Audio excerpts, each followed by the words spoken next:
Some sentences don't just end a conversation, they end an era. My brother said one to me in our mother's driveway 10 years ago, and I spent every single day since trying to decide whether he was right to say it. My name is Gregory Mercer. Everybody's always called me Greg. I'm 59 years old. I run a small HVAC repair business out of Asheville, North Carolina, that I built from a single work truck in my 30s into a company with 6 employees and a decent, honest reputation around the county. And for 10 years, from the spring I turned 49 until 3 months ago, I did not speak to my younger brother Paul because of a sentence he said to me in our mother's driveway that I have never once managed to fully stop hearing. Even in the years when we weren't speaking at all, Paul is 56, 4 years younger than me, and growing up, we were about as close as two brothers can be. Our father worked at the paper mill until it closed in the early 90s, and our mother, Alina Mercer, a different Alina than you might have heard about in other stories, just an ordinary, wonderful woman with a common enough name, raised the two of us in a modest 3-bedroom house on Redbud Lane with the specific, fierce devotion of a woman who'd grown up with very little herself and had decided her boys were never going to feel that same scarcity, even when money was tight, which it often was. Paul and I shared a bedroom until I was 14, built a treehouse together that took us most of a summer and half of the next one, and stayed close well into adulthood in a way that a lot of brothers, I've come to understand watching other families, simply don't manage. I want to tell you a few specific things about who Paul was to me, growing up, because I think it matters for understanding exactly how much that 10 years of silence actually cost both. Paul was the kid who showed up at every single one of my little league games, even after he'd aged out of caring much about baseball himself, sitting in the bleachers with our father because I'd once told him, at maybe 10 years old, that I played better when I could see his face in the crowd. When I got my heart broken at 17 by a girl named Carrie Ashford, who I'd been certain, with the specific total certainty of a teenager, was the great love of my life, it was 13-year-old Paul who sat with me on the treehouse floor for most of a Saturday, not saying much, just staying, in the way that mattered considerably more than any words would have. When I got married to Sandra at 26, Paul stood up as my best man and gave a toast that made half the room cry, describing our childhood treehouse in a way that somehow made a rickety plywood structure sound like the most important building either of us had ever constructed. Our father's death, when I was 35 and Paul was 31, was the first real grief either of us had faced as adults, and I remember, distinctly, that it was Paul and I together who handled most of the practical arrangements, sitting up late at our mother's kitchen table sorting through funeral home paperwork and insurance documents while our mother, in the first raw days of her own grief, simply couldn't yet face any of it herself. We worked well together in those difficult weeks, dividing tasks without needing to discuss the division, each of us instinctively covering whatever the other wasn't currently handling. And I remember thinking, at the time, that whatever else happened in either of our lives, I could always count on Paul to show up exactly like that when it actually mattered. The trouble that eventually broke us apart started slowly, the way most family trouble does, with our mother's diagnosis. She was 71 when the first signs of dementia became impossible to explain away as ordinary forgetfulness, misplaced keys that turned into missed bill payments, a stove left on that turned into her, getting lost driving home from a grocery store she'd shopped at for 30 years. By the time she was 73, she needed full-time memory care, the kind that costs, in a county like ours, somewhere between $6,000 and $8,000 a month, a figure that neither Paul nor I had anywhere close to sitting in savings, and a figure our father's modest pension and our mother's Social Security covered only a fraction of. The early stages of her decline were, in their own way, harder on Paul and me than the eventual crisis, because they arrived in a form neither of us had any real framework for handling small, accumulating losses that were easy, individually, to explain away or minimize, and devastating only in their sum. I remember a specific Sunday dinner, maybe 8 months before the diagnosis became undeniable, when our mother set the table for 6 people instead of 4, insisting, with genuine confusion when Paul gently pointed it out, that she'd been expecting our father and her own mother, both of whom had been dead for years by then. Paul and I sat in the car afterward in her driveway for almost an hour that night, neither of us quite ready to drive away, trying to talk ourselves into believing it had been an isolated slip rather than the beginning of something larger, in the specific way children of aging parents talk themselves into that hope long after the evidence has stopped supporting it. We toured 3 different memory care facilities together that spring, Paul and I, driving separately from our different cities but meeting at each location, walking through together, comparing notes afterward over coffee in a way that felt, at the time, like exactly the kind of unified front our mother deserved from her 2 sons. Blue Ridge Manor was the clear best option of the 3, newer, better staffed, with a specific, patient approach to dementia care that both of us noticed and appreciated immediately. The kind of place where the staff learned residents' names and specific comfort routines within days rather than treating each person as an interchangeable case. We agreed that spring, sitting together in a coffee shop after touring it a second time, that Blue Ridge Manor was where we wanted our mother to end up, whatever it took financially to make that happen. I remember that coffee shop conversation with a specific clarity I've returned to often over the following 10 years, because it represents, in my memory, the last entirely uncomplicated afternoon Paul and I spent together before everything that followed. We sat across from each other for almost 2 hours, working through a rough budget on a napkin, the way brothers do when they are still operating as a genuine team, floating ideas back and forth. Could we take out a joint loan against both our own properties? Was there a way to structure a payment plan directly with the facility? Should we consider a considerably less expensive option further from either of our homes if it meant avoiding a difficult financial decision about the... Paul suggested, at one point that afternoon, that whatever we ultimately decided about Redbud Lane, we should make the decision together in person, sitting down with all the numbers in front of both of us rather than trying to sort it out over rushed phone calls. I agreed with him completely in that coffee shop, meaning every word of it. I think about that agreement often, given how completely I ended up failing to honor it 3 months later. By the time the memory care question became urgent, the house on Redbud Lane was, practically speaking, the only significant asset either Paul or I had access to on my mother's behalf,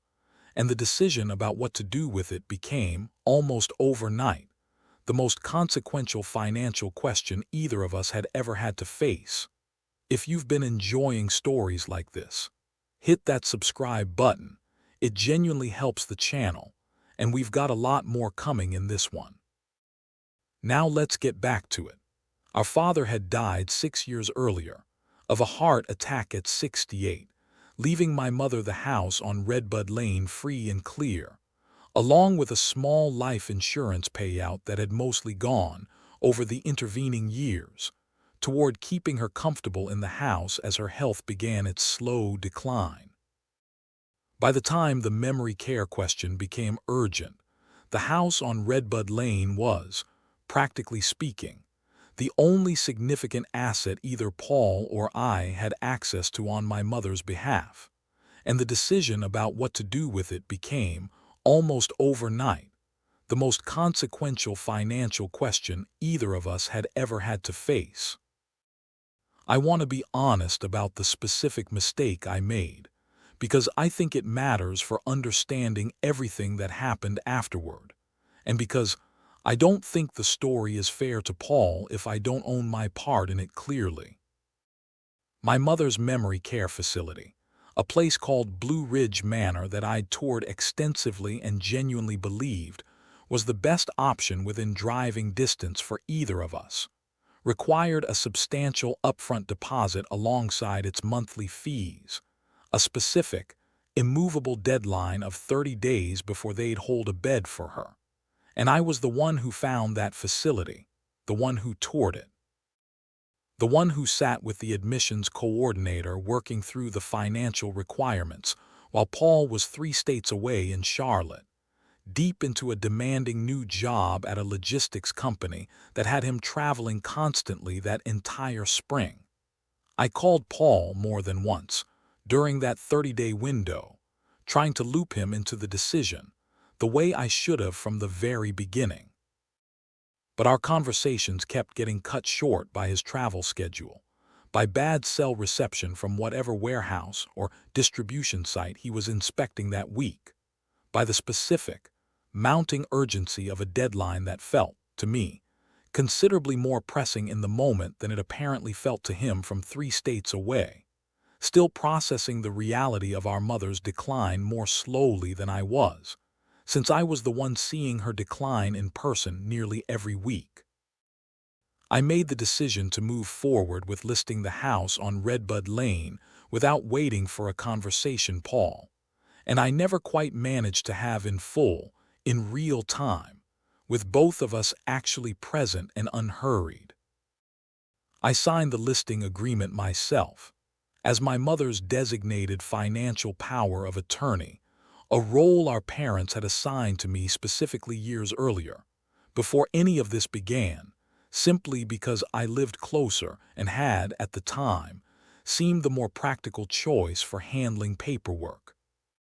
The house sold within 6 weeks for a fair price, and the proceeds covered Blue Ridge Manor's deposit and roughly 14 months of care at the facility's monthly rate, buying my mother the placement she needed at the exact moment she needed it. If you're finding this story compelling, don't forget to like and subscribe. It really helps more than you'd think, and we're nowhere near the end of this one. Paul found out the house had sold from a neighbor, not from me, 3 days after the closing, and I want to tell you honestly that I have never, in the years since, been able to fully forgive myself for that particular failure, however much everything else that followed complicates the larger picture.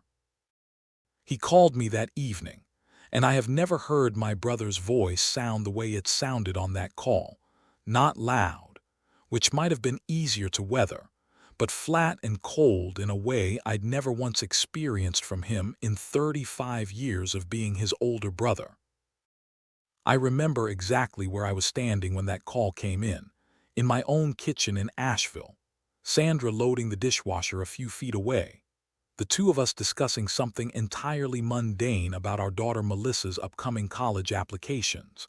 And I remember the specific shift in the room's atmosphere the moment I saw Paul's name on my phone screen and felt, before I'd even answered, an inexplicable dread that told me, on some level, exactly what this call was going. Even though I'd been telling myself for 3 days that the timing had simply worked out, that I'd get around to calling him properly once the immediate scramble of the closing had settled down.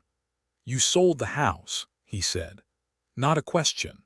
Paul, I tried to call you. I tried multiple times. The deadline for Blue Ridge Manor was."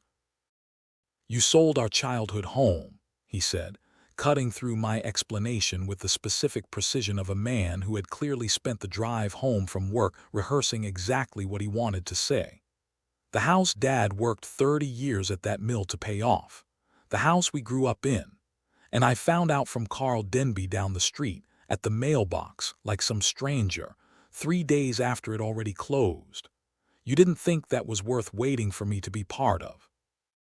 I tried to explain the timeline, the deposit deadline, the specific financial mechanics of what Blue Ridge Manor had required, and Paul listened, or at least didn't interrupt, until I finished. And then he said the sentence that ended up defining the next 10 years of our relationship, delivered in a tone that I understood even in the moment, was not anger exploding but something colder and more final settling into place. With relatives like you, Greg, a man doesn't. A pause, long enough that I thought the call might have dropped. I hope Mom's facility is everything you promised it would be. I don't think I can talk to you again for a while.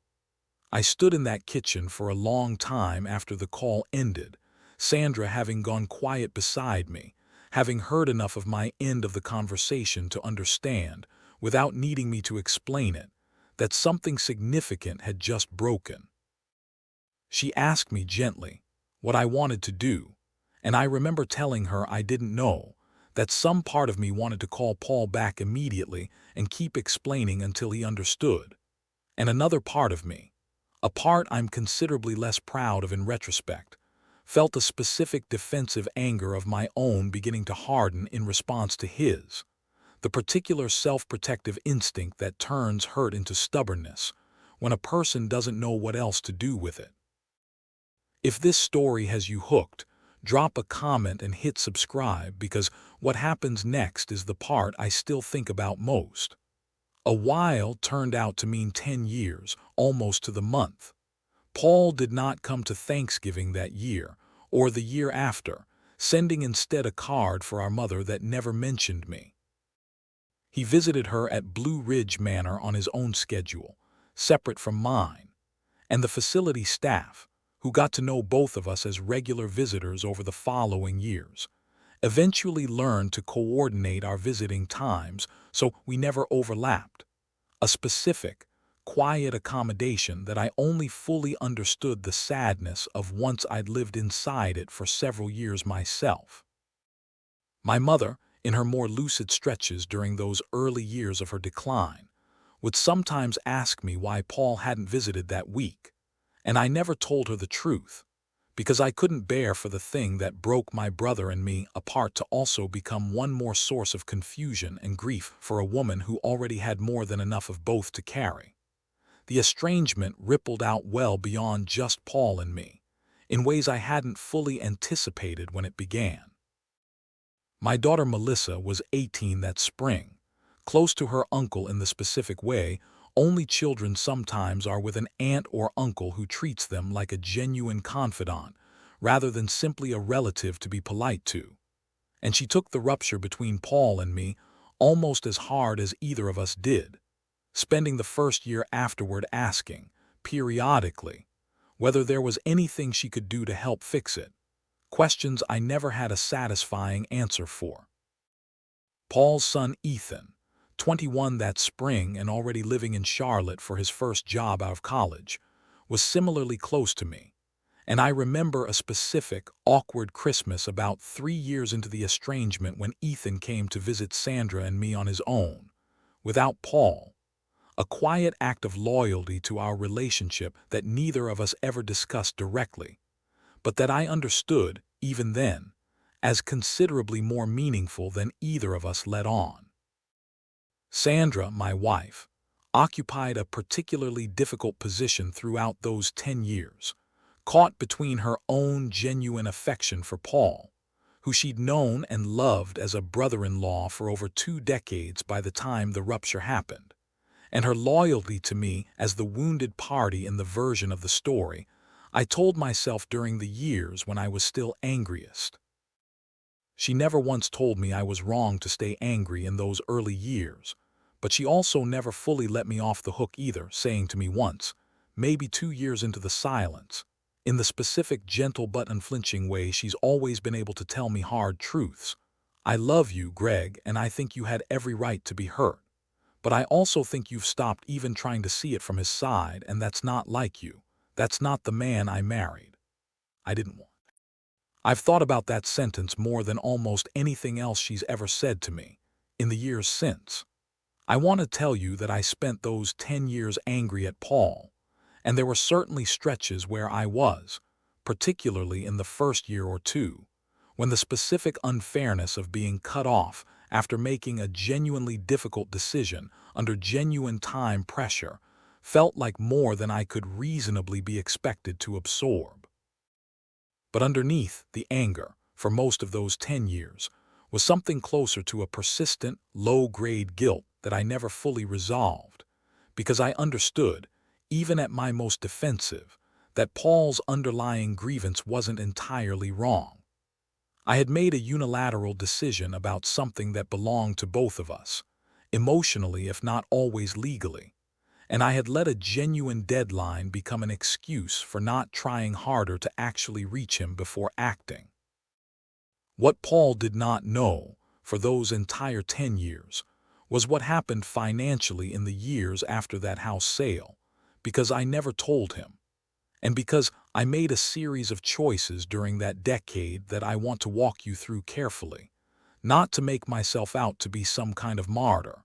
but because I think the full financial reality matters enormously for understanding what eventually happened between us at that barbecue. If you've made it this far into the story, hit that subscribe button, because it really does help the channel keep going, and we've got a lot more coming in this one. The proceeds from the house on Redbud Lane covered roughly 14 months of Blue Ridge Manor's costs, and my mother, as it turned out, lived considerably longer than 14 months, 9 more years. In fact, her decline slow and gradual in the specific way dementia sometimes progresses, meaning the financial question that had triggered the original crisis with Paul did not resolve itself after that first house sale windfall ran out. It became, instead, an ongoing, monthly reality that I quietly managed almost entirely alone for the better part of a decade, because I was the one still in regular contact with the facility,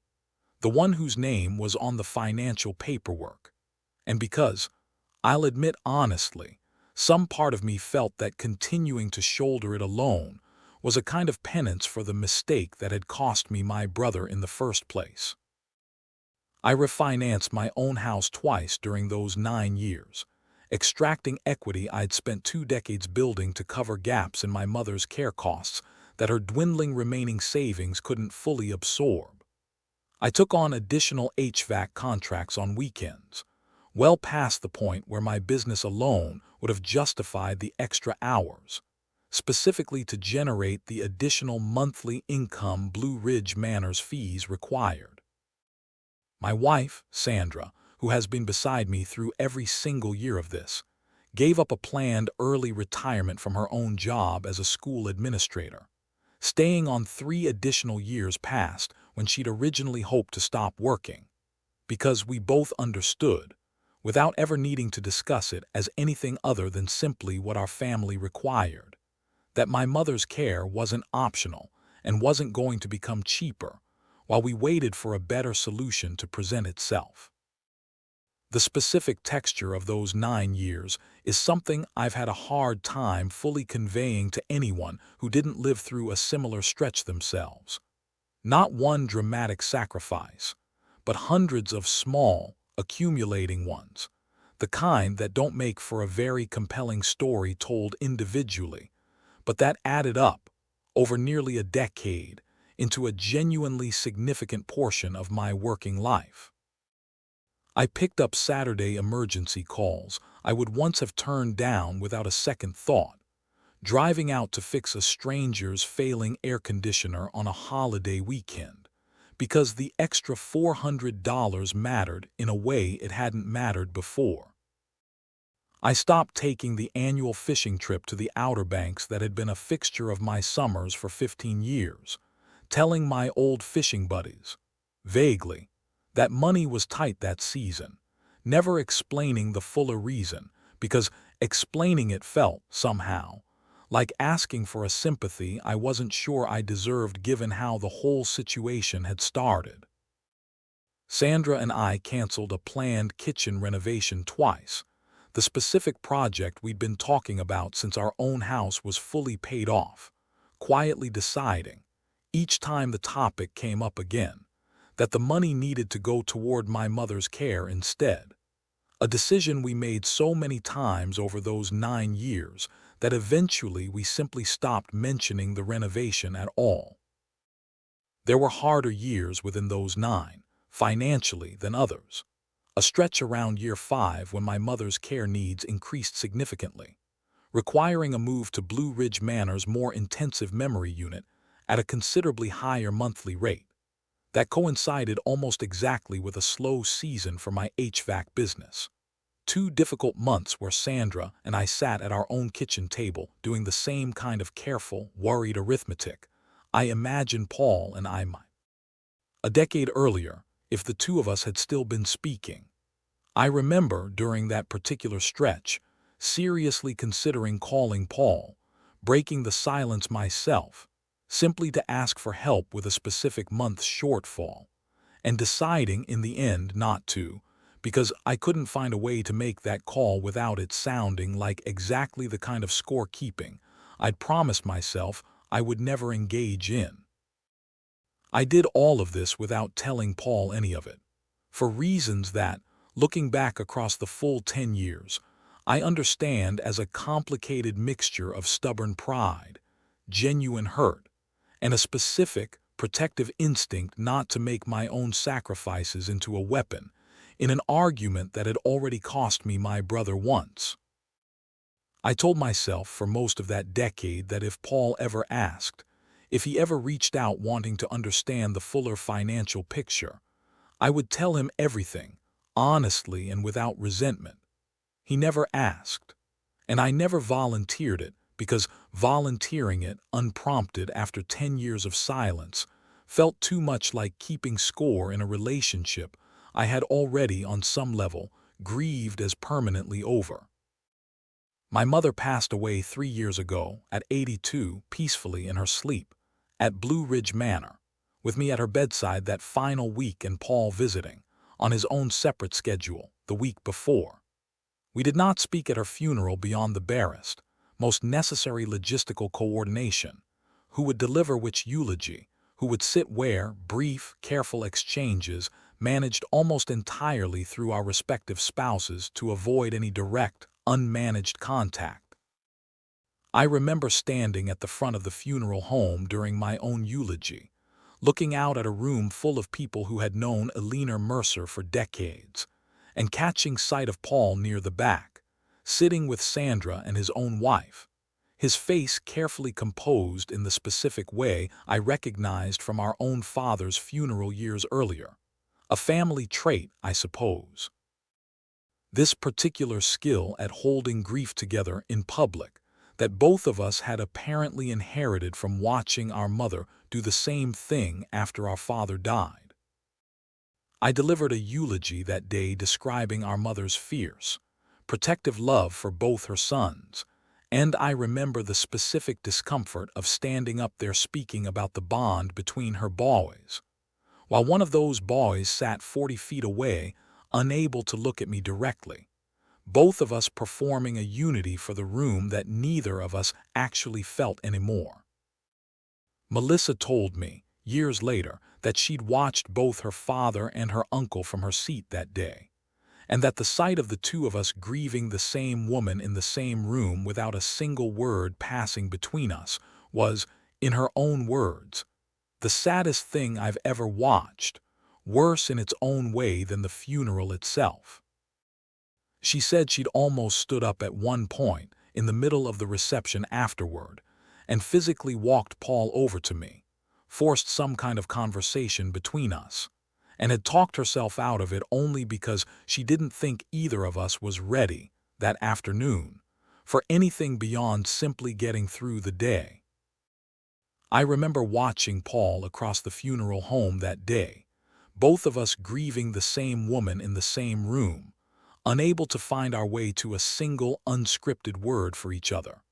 and understanding, with a specific, hollow clarity, that whatever had broken between us in that driveway 10 years earlier had apparently outlasted even the death of the person whose care had caused it in the first place. If you're finding this story compelling, don't forget to like and subscribe. It really helps more than you'd think. The barbecue that changed everything happened 3 months ago, in late spring, organized not by Paul or me, but by our children, specifically my daughter Melissa, 28, and Paul's son Ethan, 31, who had, unbeknownst to either Paul or me, been quietly building their own close relationship as cousins over the preceding several years, meeting for dinners in Charlotte, staying in closer contact with each other than their respective fathers had managed to maintain with each other at all. I learned, only after the fact, piecing it together from conversations with Melissa in the weeks following the barbecue, exactly how much effort she and Ethan had quietly invested in keeping some version of our two branches of the family connected during the 10 years Paul and I weren't speaking. They'd started with occasional lunches when Melissa visited Charlotte for work, evolved into a standing monthly dinner. The two of them kept up almost without interruption for nearly 6 years, and had, more than once, according to Melissa, discussed openly between themselves whether there was anything they could actually do to help repair things between their fathers, always concluding, each time, that it wasn't their place to force a reconciliation neither Paul nor I seemed ready for. Melissa described one particular dinner to me, maybe 4 years into the estrangement, when she and Ethan had gotten into what she called their most serious conversation yet about the whole situation, sitting in a Charlotte restaurant working through, essentially, both sides of the argument the way a mediator might, Melissa articulating what she understood of my perspective, Ethan doing the same for Paul's, both of them trying in their own careful way to understand a conflict that had happened almost entirely offstage from their own adult lives. We realized that night, Melissa told me, that we probably understood the actual disagreement better than either of you did anymore, because we were the only two people still talking to both sides. Everybody else in the family had picked a lane. We just kept refusing to. We just decided to stay close to each other instead, Melissa told me. We figured if we could keep at least one thread connecting the two families, maybe someday there'd be something to build back from, whenever you two were ready. Melissa called me in April to tell me she and Ethan were organizing a family barbecue at Ethan's new house outside Charlotte, framed carefully, deliberately, as a housewarming rather than anything more loaded, and asked me directly whether I would come, adding in a tone that made clear she already knew the answer mattered enormously. "Uncle Paul's going to be there, Dad. Ethan already talked to him. I think it's time. I really do."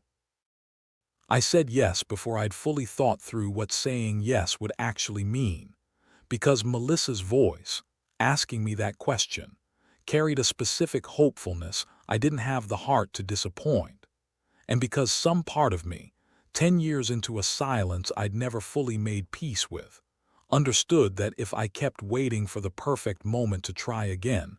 I might simply run out of years to try in at all. Sandra, when I told her that evening, hugged me longer than the moment strictly called for and said only, "It's time, Greg. Whatever happens there, it's time." And I understood she'd been waiting even longer than I had for exactly this opening to finally arrive. The barbecue itself started carefully, the way these things do, Paul and I, acknowledging each other with a stiff, brief handshake in Ethan's driveway, both of us then retreating to opposite ends of the backyard for most of the afternoon, orbiting each other at a careful distance,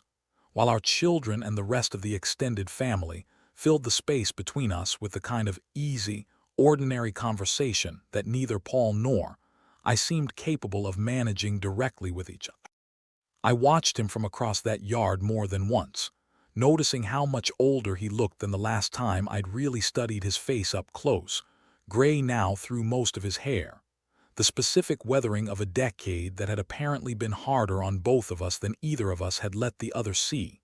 It was Ethan, in the end, who forced the actual reckoning, and I don't think he planned it, exactly, though I've since wondered how much he understood about what he was about to set. He'd been going through some of his grandmother's, our mother's, old belongings that spring, A box of documents and photographs Blue Ridge Manor had returned to the family after her passing that nobody had fully gone through yet, and he'd found, tucked among the paperwork, a folder of financial records from the facility spanning her entire 9 years there, records that, in the ordinary course of estate paperwork, ended up including a detailed accounting of exactly whose name and whose payments had covered which years of her care. If you've been enjoying stories like this, hit that subscribe button. It genuinely helps the channel. Ethan brought the folder to the barbecue, not with any dramatic intent. He told me later, simply because he'd meant to ask his father about a few unclear entries in it and hadn't gotten around to it yet. And at some point in the late afternoon, sitting at a picnic table working through some of the paperwork with Paul,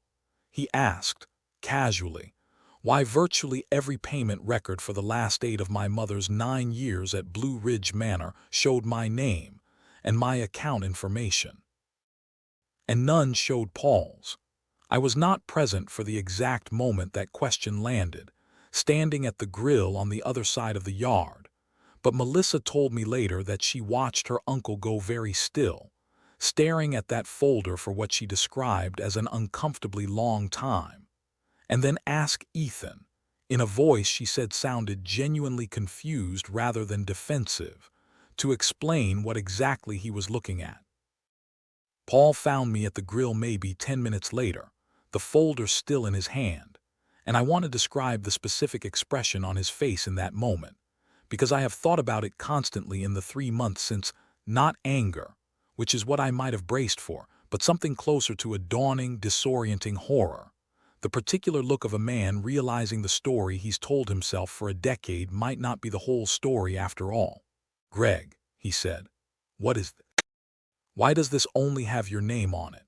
8 years of payments, Greg. Why is it only you?"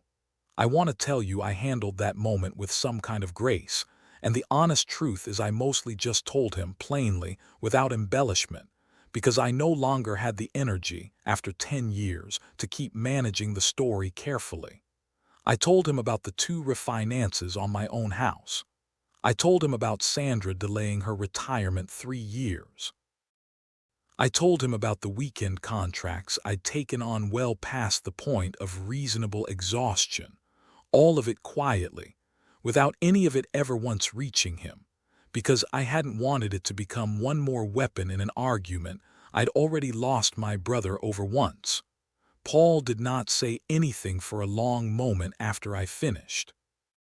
He set the folder down on the small table beside the grill, and I watched something in his face come apart in a way I had genuinely never seen from him before. Not at our father's funeral, not at our mother's, not at any point across our entire lives together that I could remember. And then, standing in his own son's backyard, 56 years old, my brother started crying, the kind of crying that comes from somewhere considerably deeper than the immediate moment, his shoulders shaking, both hands coming up to cover his face in a gesture that made him look, for just a second, exactly like the 9-year-old boy I used to share a bedroom with. If this story moved you, let me know in the comments, and don't forget to hit that subscribe button because this one isn't finished yet. 10 years, he finally managed, when he could speak again, his voice thick and unsteady in a way I had never heard from my brother, not once in 56 years. 10 years I've been telling myself you took the easy way out, that you sold the house and dumped the responsibility, and I was the one who actually cared enough to be angry about it. And you were. He stopped, pressed the heel of his hand against his eyes. You were carrying all of it, alone, for 8 years. While I was over here nursing a grudge about a driveway conversation, you were refinancing your house to take care of our mother, and I never once asked, Greg. I never once actually asked what it was costing you, because I was too busy being right about the one thing you did wrong to ever wonder what you might have been doing right this entire time. I didn't have a clean response for that, standing at my nephew's grill with my brother crying in front of me for the first time in either of our adult lives. So I just stepped forward and put my arms around him, the way I hadn't in a decade. And he let me, holding on in a way that told me more clearly than any words could have, exactly how much weight he'd been carrying underneath that 10 years of silence too. A different weight than mine, but a real one, the corrosive weight of having built an entire decade of certainty around a story that had never been the complete truth. We talked for almost 3 hours after that, sitting together at the picnic table long after the rest of the barbecue had wound down around us, working back through everything: the driveway phone call, the years of separate visiting schedules at Blue Ridge Manor, the funeral we'd both attended without speaking, 10 years compressed into a single, exhausting, necessary conversation that neither of us had been ready to have, until Ethan's innocent question about a folder full of payment records had made it impossible to keep avoiding any longer. I didn't know, sitting at that picnic table watching the sun go down over my nephew's new backyard, that Paul was going to insist over the following weeks on repaying me for a portion of those 8 years of costs, an offer I initially refused and eventually accepted, not because I needed the money at that point, but because I came to understand it mattered to him, as a way of finally being able to say, in a language beyond words, that he wished he'd been standing beside. The weeks that followed the barbecue were their own slow, careful process of rebuilding, considerably more work than either of us expected after the initial emotional flood of that afternoon at the grill had passed. We started with weekly phone calls, short and somewhat stilted at first, both of us relearning a rhythm of conversation that had once come easily, and now required a kind of deliberate effort neither of us was fully used to. Paul drove up to Asheville 3 weeks after the barbecue, alone and Sandra, and I took him to dinner at the same restaurant where he'd once given his toast at our wedding, and I remember him going quiet partway through the meal, looking around the familiar room and saying, "I missed so much, Greg, not just you. Melissa's whole 20s. I missed her college graduation. I missed the year Sandra almost lost her mother, and I wasn't even a phone call away for you both." I didn't have anything to say to that except that we were both here now, which felt inadequate in the moment but which Paul told me later had actually been exactly the right thing to hear.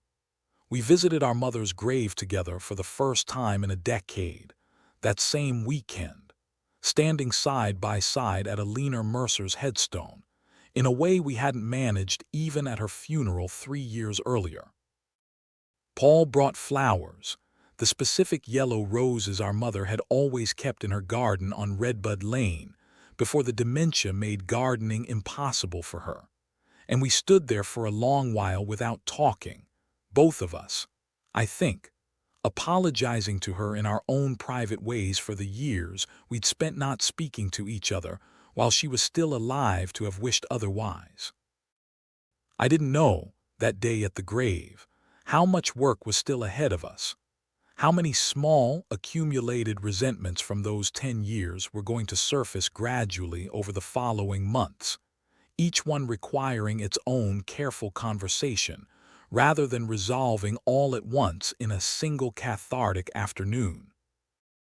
Paul and I are still, 3 months later, in some sense relearning each other, discovering which parts of our old closeness came back easily, and which parts require more patient rebuilding than either of us anticipated at that first barbecue.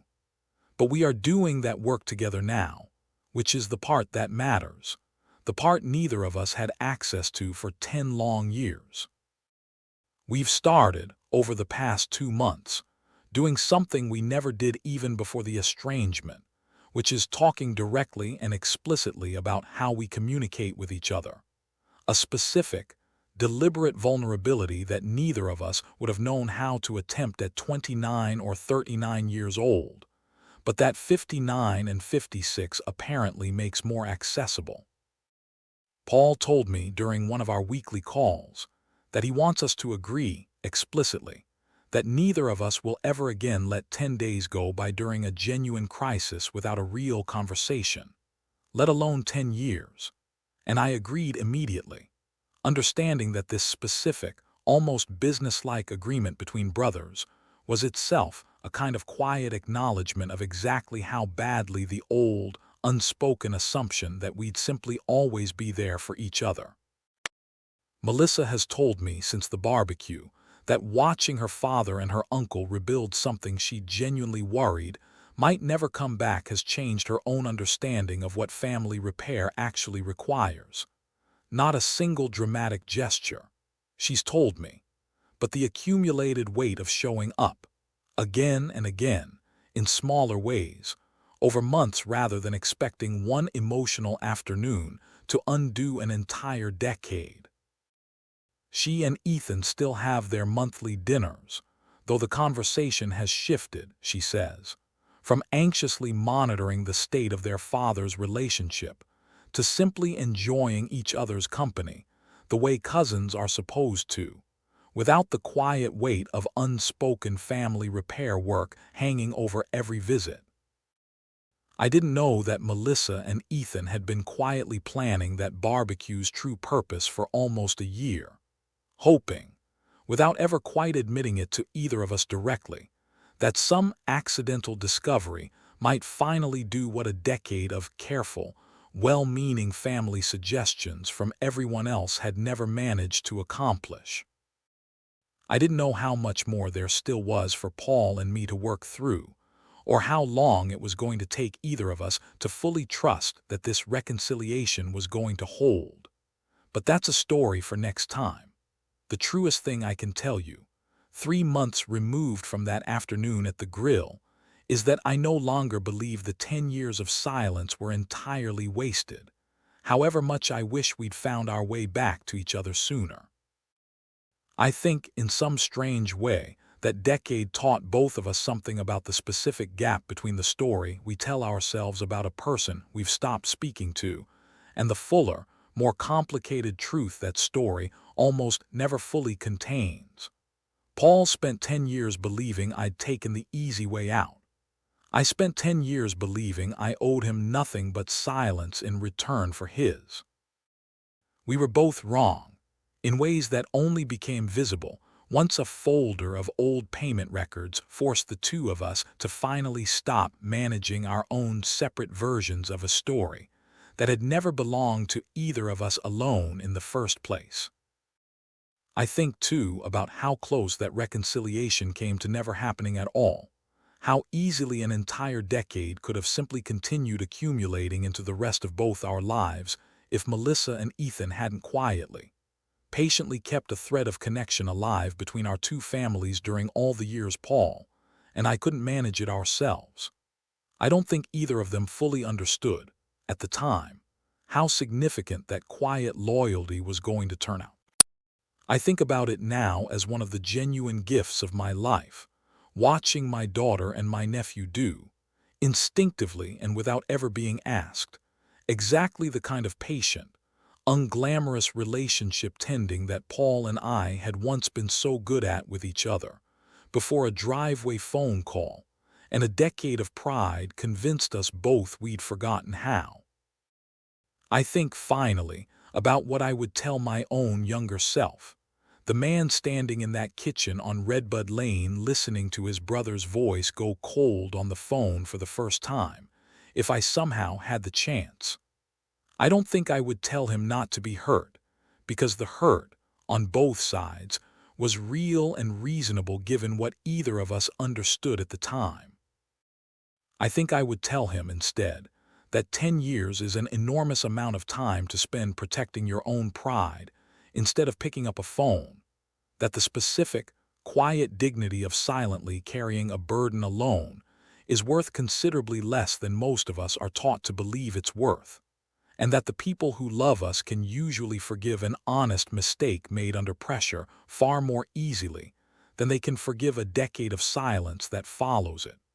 I don't know if I would have listened. I like to think I would have.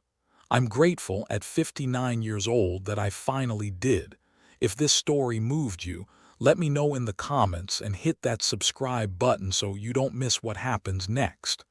Thanks for being here, for real.